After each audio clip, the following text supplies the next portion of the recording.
Welcome to Your Week with St. Luke's, a weekly podcast from St. Luke's United Methodist Church in Orlando that invites you to go deeper with Scripture, to learn God's story, so that together we can live, love, and lead a life following Jesus to awaken disciples and reveal the kingdom.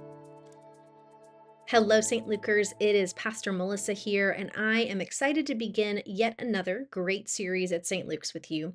We are beginning a brand new series this Sunday, one that actually concludes our year of being on purpose. We have spent the whole year focusing on what it means to lead lives purposefully, and we are closing the church year out. We'll start a new church year in Advent at the end of November, but we're closing this year of purpose out with a series simply titled Purposeful. In this series, we'll be returning to our namesake gospel, the Gospel of Luke, and looking at a few stories that help us hear directly from Jesus in what a life of purpose is supposed to look like. Now, this week, we're going to start with a passage from Luke 12 that gives a really broad view, looking truly at how we should approach life as a whole. So let's hear from Jesus in Luke chapter 12, verses 22 through 34. Then Jesus said to his disciples, "Therefore I say to you, don't worry about your life, what you will eat, or about your body, what you will wear. There is more to life than food, and more to the body than clothing. Consider the ravens. They neither plant nor harvest, they have no silo or barn, yet God feeds them. You are worth so much more than birds. Who among you, by worrying, can add a single moment to your life? If you can't do such a small thing, why worry about the rest? Notice how the lilies grow. They don't wear themselves out with work and they don't spin cloth. But I say to you that even Solomon in all his splendor wasn't dressed like one of these. If God dresses the grass in the field so beautifully, even though it's alive today and tomorrow it's thrown into the furnace, how much more will God do for you, you people of weak faith? Don't chase after what you will eat and what you will drink. Stop worrying. All the nations of the world long for these things, and your Father knows that you need them. Instead, desire his kingdom, and these things will be given to you as well. Don't be afraid, little flock, because your Father delights in giving you the kingdom. Sell your possessions, give to those in need. Make for yourselves wallets that don't wear out, a treasure in heaven that never runs out. No thief comes near there, and no moth destroys, because where your treasure is, there your heart will be too. Now, this section of Luke, it's actually a lot like what we focused on in our last series on Proverbs. This is a list of sayings, but in Luke, most of the gospel is not just a list of sayings. And at the beginning of this series of sayings here, we see the word therefore, which, as soon as we see therefore, we need to pay close attention to what comes before it. What did Jesus just say before launching into this particular set of sayings? Now, I'm not going to go into full analysis of this preceding story, but the passages I just read that were focused on that it follows one of Jesus' parables, one that is known as the parable of the rich fool. It's the one that comes right before this, in which Jesus addresses greed. So I want to read that briefly. Again, remember what we just read. This is what precedes it. It says, a certain rich man's land produced a bountiful crop. He said to himself, what will I do? I have no place to store my harvest. And then he thought, here's what I'll do. I'll tear down my barns and build bigger ones. That's where I'll store all my grain and goods. I'll say to myself, you have stored up plenty of goods, enough for several years. Take it easy. Eat, drink, enjoy yourself. But God said to him, fool, tonight you will die. Now who will get the things you have prepared for yourself?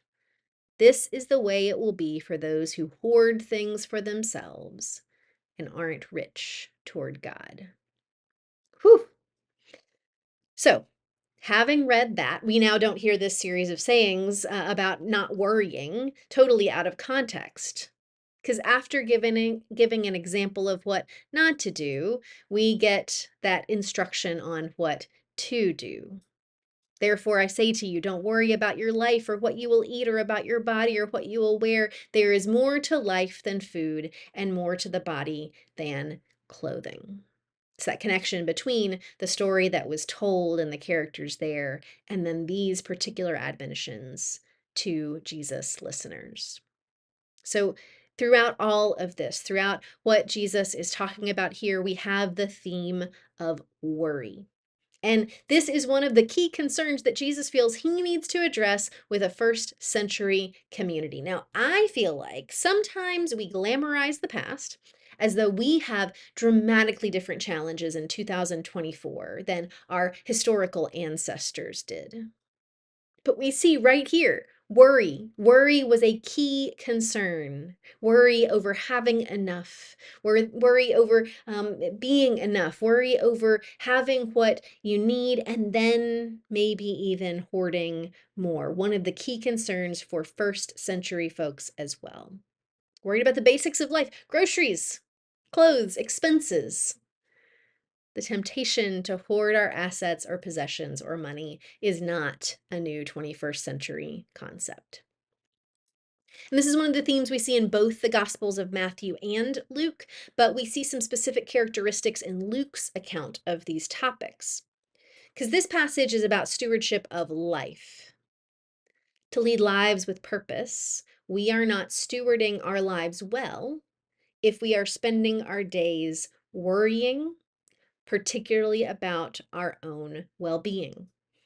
The entire framework of this section and the parable that precedes it is a real life encounter where two brothers are fighting about inheritance. That's actually why Jesus tells that parable to begin with. So again, we're scaffolding backwards now. So we hear all of this from Jesus about worry. Oh, well, that actually comes after a parable about hoarding too much. But that parable was told in response to these two brothers who want Jesus to make a declaration about who should get what inheritance. And instead of naming which of them was in the right, Jesus decides to offer a more holistic lesson rooted in discipleship and how disciples see and value their worldly possessions and wealth. Because even in the first century, worry seems to be directly related to our stuff. Now, it's important that when we look at this teaching, we recognize this is not being directed to the poor, right? We hear about two brothers who have inheritance. These are not poor people. And you actually don't see Jesus preaching to the poor a lot, do you? Now that right there may tell us a little bit of something about the truth of the gospel and who's really in need, but I digress. This is not a teaching to the poor. The poor have every right to be worried over food and clothing and shelter. They presently don't know where their next meal might come from or if they'll have basic necessities. This teaching is directed towards those who do have, and yet are still anxious and worrisome about having enough, which leads them to begin to want more and more, and to begin to hoard their possessions, building bigger barns, storing up more. And Jesus indicates here that the anxiety of those who have, yet still want more, is a barrier to a life of discipleship. Now, Luke's Jesus is not suggesting an austere lifestyle. Rather, Jesus is inviting his hearers to right size the importance of wealth and possessions in their lives, and to help them have a strategic appropriation of those possessions and wealth. Worrying so much about our own well being that it makes us anxious works against a purposeful life. In fact, the Greek verb that we see here that's used for to be worried can also mean to put forth an effort or to strive after. There seems to be some intentional wordplay that Jesus is using that is forcing his hearers to see that their lifestyle is a choice between two options. To choose between a life of worry or to intentionally lead a life that is purposeful. Now, Jesus gives three reasons that worry can't drive the bus for disciples. In verse 23, he reminds his hearers that life is more than food and body is more than clothing. Choosing purpose over worry helps us focus on who we are and who we are becoming, rather than what we have and how we will get ahead. In verse 24, Jesus uses reasoning from the lesser to the greater with the example of ravens to emphasize that letting go of worry offers us a chance to renew our faith and trust in God, especially in God's providence. And in the following verses, Jesus basically shares that it's simple common sense, that worry doesn't accomplish anything to solve our problems. Worrying doesn't even accomplish improving our life circumstances that we are so worried about. In the end, Jesus summarizes in verse 31 that disciples focus on the kingdom. Full stop. And after some more convicting words, Jesus turns to a more pastoral tone to remind his hearers that he's not calling them out in anger or shame. He's trying to call them back to who they are. He begins with a familiar phrase of, "Do not be afraid," hearkening back to that same admonition from angels to his family members prior to his birth. But we must also recognize that while it's a word of comfort and he calls them his little flock, let's think about what fear he's addressing. We've only talked about worry so far. Fear is coming up new here. If we go back to that question that sparked this teaching, an argument over inheritance, Jesus recognizes that the root of the greed that he sees in the people around him is, in fact, fear. Fear that I won't get my due, or someone else will get more, or there won't be enough to go around, all of which prevents us from seeing what God has done and will do for us. Do not fear is not pie in the sky optimism here. Jesus is grounding his hearers in the recognition that God cares for all of creation, of which they are a part. The delight that God takes in giving disciples the kingdom, as Jesus says in verse 32. Again, we get into tense here. That verb is in a tense that indicates work that has already been completed. It means that when it says that God delights, it's because he's already made that decision.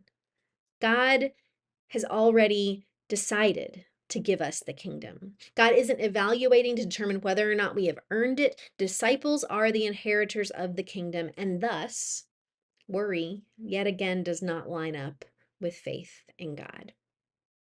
Fear, especially around our possessions or our wealth, is the greatest barrier to faithful generosity and full stewardship of life.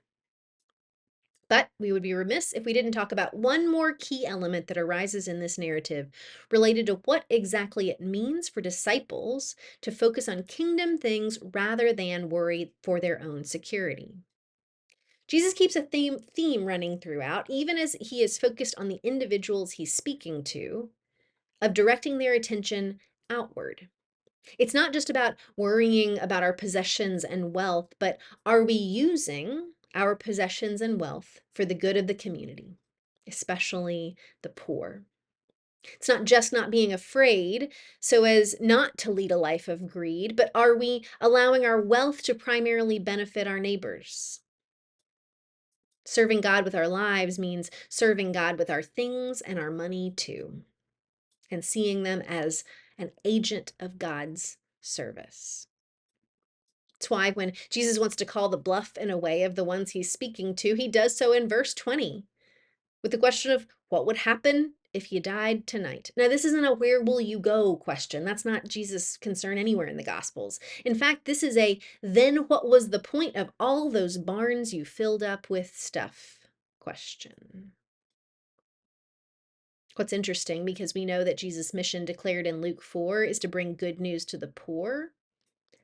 When Jesus is talking about money and wealth and treasure, here not even naming how much good they could do for the poor, he emphasizes how much good that the generosity will do for them, the haves, the wealthy.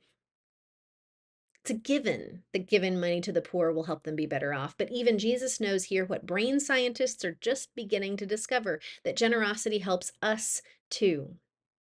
It frees us of worry.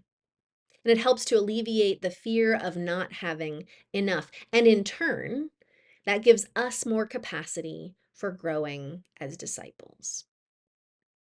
How we handle our treasure tells us a few things, according to Jesus. It reveals where our true commitments lie. It determines where we actually see treasure to be. And Jesus tells us that once we have decided where we are investing our treasure, that's where our heart will be. Faith changes everything, including our perspective, which also means that we see everything, including our stuff, with a new perspective. And it's all in our control what we do with our stuff. We have a choice to grasp or to give, to hold on to possessions tightly or loosely, to choose a life of worry, or to choose a life of kingdom purpose. Look forward to talking more with you about this Sunday in worship. We'll see you then.